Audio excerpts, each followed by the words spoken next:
En esta oportunidad vamos a tener la dicha de mencionar y comentar a una de las mujeres más importantes de la literatura peruana, que ha sido catalogada como un ejemplo de la perseverancia, reconocida por su esfuerzo en la lucha y dedicación en prevalecer el legado de César Vallejo, difundiendo sus obras literarias y poemas que han sido traducidas en varios idiomas y son leídas en varias facultades de la literatura e interpretadas en los más importantes teatros de todo el mundo.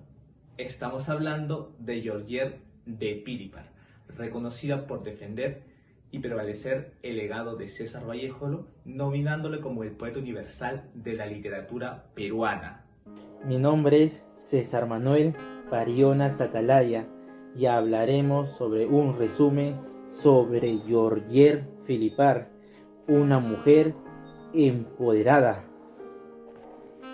Georgette Filipar fue una mujer empoderada, una mujer única y digna de admiración, una escritora y poeta francesa, esposa de César Abraham Vallejo, un poeta peruano nacido en Santiago de Chuco después de la muerte de su esposo en 1938.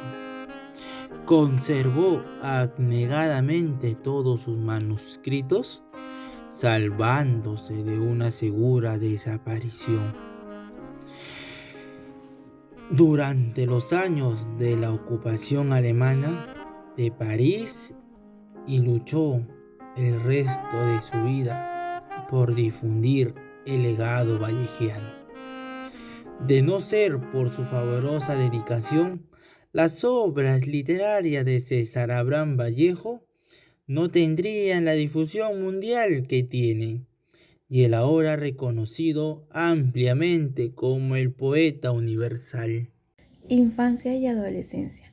Georgette Marie Philippard nació en París el 7 de enero de 1908, hija de Alexandre Philippard, de profesión orfebre y soldado, y de Marie Travers, modista de vestidos, ya que Georgette no lo menciona ni en sus propios escritos ni en los versos y prosas, y lo que se sabe de él es que fue una de las víctimas de la Primera Guerra Mundial, que comenzó en agosto de 1914.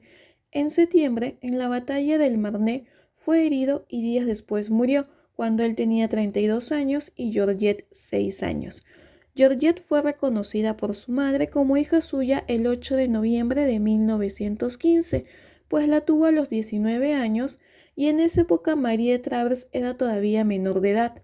Georgette afirmaba que tuvo una infancia atormentada y que tenía muy mala salud, e incluso a los 6 años contrajo tuberculosis en una pierna.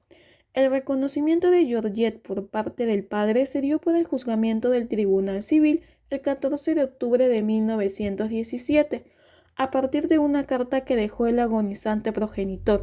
Hasta esa época se llamó Georgette Travers y de allí para adelante se llamaría Georgette Philippard. A los 11 años va al colegio y realizó estudios de secundaria incompleta. De los 5 años ella solo estudió 3 y trabajó desde los 16 años como ayudante de costurera al servicio de su progenitora. En 1926, Georgette tenía 18 años y compartía junto a su madre ya anciana un departamento, y llevaba una vida cotidiana de manera tranquila, sin sobresaltos y muy controlada por el entorno familiar. Georgette acompañó a su madre en los 6 últimos años de su vida. Marie Travers vivió solo 40 años, dejando sola a Georgette de 20 años, quien aún era menor de edad. Georgette es enviada a Bretaña, donde realizó sus estudios primarios y secundarios en el Colegio Seville de Vitre, de la Inspección Académica Los Rennes, en lo cual culminó con excelencia en el año 1922. Luego viaja a París a trabajar en el oficio de costurera con su madre, quien junto con Madame Birot y Madame Lambie constituyen el llamado Grupo Real, las damas que diseñan exclusivamente los vestidos para la reina de Europa. Viajó a Londres para proseguir su formación educativa y vivió los días más felices de su vida. Realizó estudios de violoncelo, que junto con la guitarra era su instrumento más preciado. De vuelta en París en 1924, continuó sus estudios por la noche, recibiendo cursos de música y español. De día trabajaba como costurera en el pequeño taller de su madre.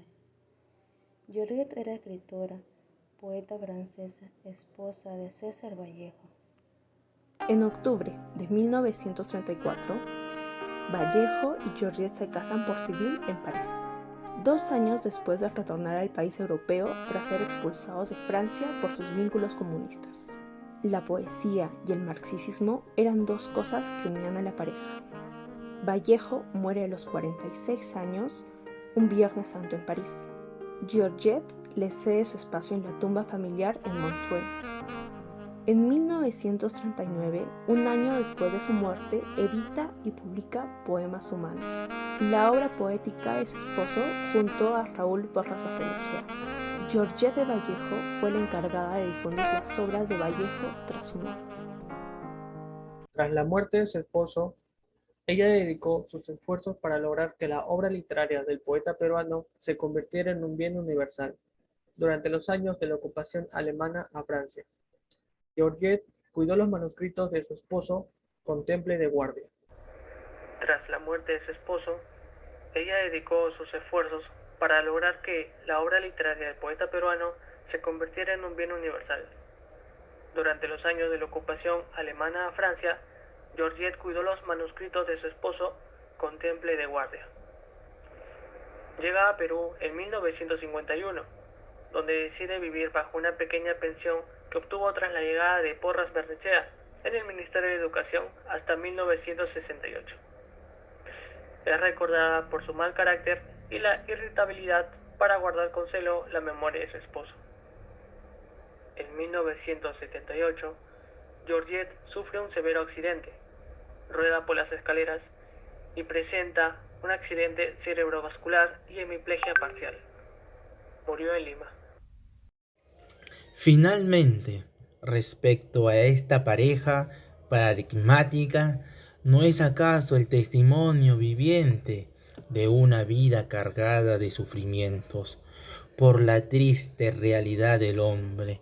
¿No es acaso la grandeza de su amor que los unirá eternamente? Indudablemente que sí, que la efeméride del 14 de octubre sea para tributar un homenaje al amor de leyenda que nos brindaron César Abraham